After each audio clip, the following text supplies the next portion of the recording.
Hi everyone, thank you for watching today. In this video we're going to be creating this really cute milk carton gift box with a stack of cookies on the front and there's some cookies inside. Finished off nicely with a bow on the top there.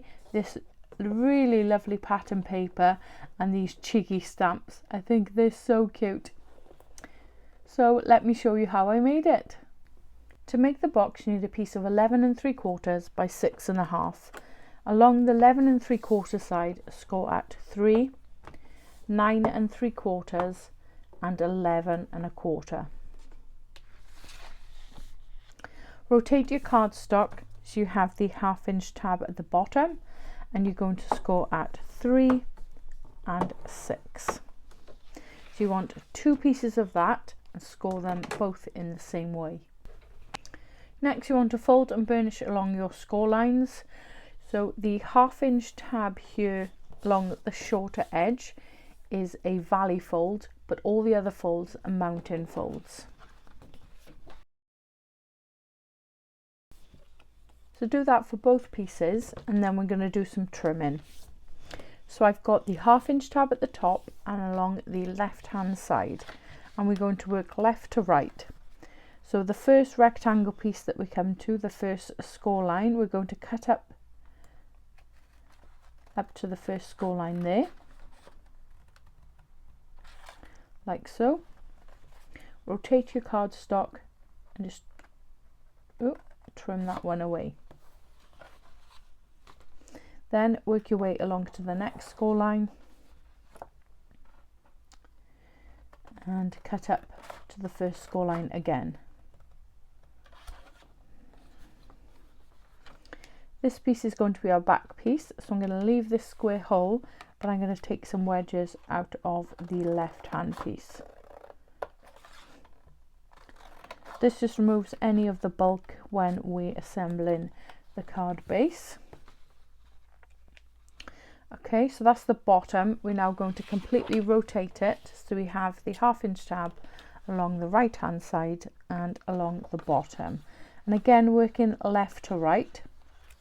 So we come to the first score line and we're going to cut up past the first score line up to the second.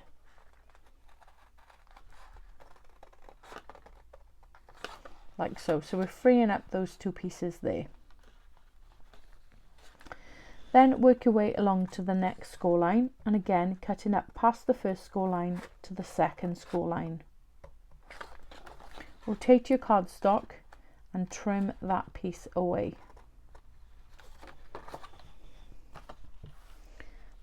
Like so.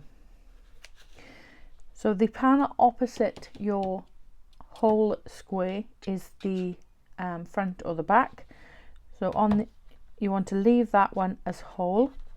The one that you've taken wedges out of, you want to remove the rectangle piece. So I'm just going to rotate my cardstock and just trim along that first score line. Like so. And then lastly, just going to take a wedge out of this tab here on the right hand side. So I'm just going to rotate it now back so you can see it. This is the bottom, this is the top, and this is what you should be left with. So you want to do that for both pieces. So I've already gone ahead and prepared my second piece off camera, and as you can see I've already attached my mats and layers. So for your white cardstock you need 4 pieces of 2 3/4 by 6.5. You also need 2 pieces of 2 3/4 by 1 1/4. Then for your pattern paper you need 4 pieces of 2.5 by 6 1/4 and an additional 2 pieces that measure 2.5 by 1. So I'm just going to go ahead now and attach those to my second piece and we can assemble together then. Next we're going to take some quick grab glue and run it along this tab here.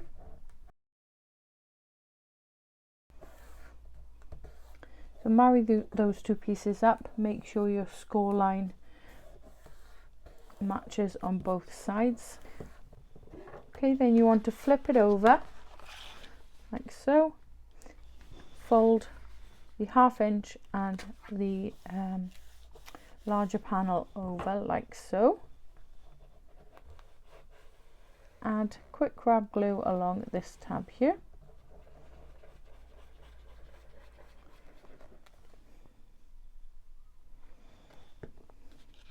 And then fold the opposite panel over, and everything should marry up. So pick your preferred edge. So I'm going to select this as my front. So I'm going to bend this square back, and then going to fold the opposite square down, and then the 2 inner panels. Hopefully you're seeing this okay. So adding glue to that one, folding it over, and then adding glue to this one, fold that one over, and then glue to the remaining edge, and fold that one over. So add a little pressure there, check that all the edges marry up and you've got a nice square box, and then stand it up and go inside with your bone folder. Just add some pressure there. Spreads the glue out as well, gives you a good attachment then to the base. So before I close everything up, I've just brought in some chocolate and hazelnut all butter cookies. So if you get the box cookies, then they have additional packaging inside. So it has the tray and the cellophane piece, so that'll keep it all airtight, and you can just pop that inside. There's quite a bit of room in here, sort of a generic size of the medium sized cookies, I guess. If you're a baker, you could add some handmade ones if you like. And now that they're inside, I'm just going to close everything up. So I've designed it so that the top sits together like so. So it's sort of a milk carton style. You could have a larger tab here if you wish, but I tried to keep it within an A4 size cardstock and not add any additional pieces. You could bring the height down slightly. Perhaps I would have done that if I'd opened the box of cookies beforehand and give it a bit of extra room, but it's entirely up to you. There's many ways to sort of make this box, but I wanted to do something sort of slightly different in terms of the closure.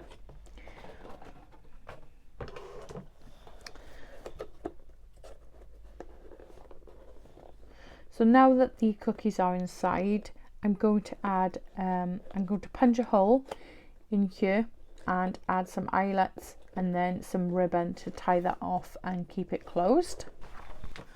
So lastly, I'm going to bring in my final pieces of decoration, and I've stamped and coloured these cute cookies. I think they're so sweet. So I've done that 4 times. And I've stamped, oh, you are one smart cookie. And the stamp and die set that I've used is the Goodies Galore stamp and die set.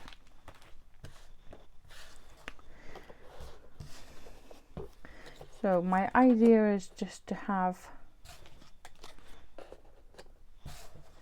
them stacking one on top of the other, maybe. And then have you are one smart cookie.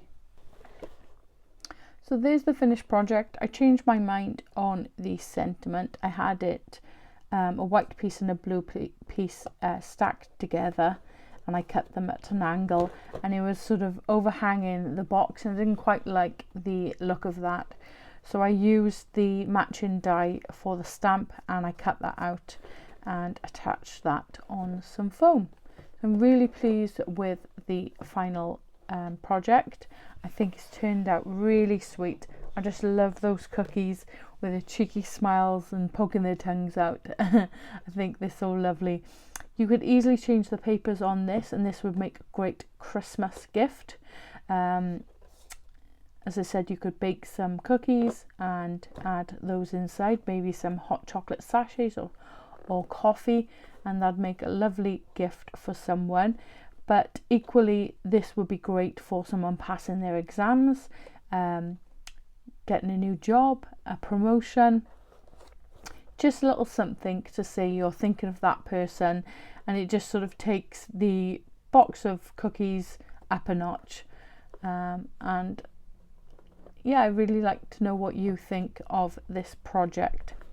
So I hope you've enjoyed today's video. If you have, please hit that like button. If you're not a subscriber, please subscribe to the channel. I really do appreciate it.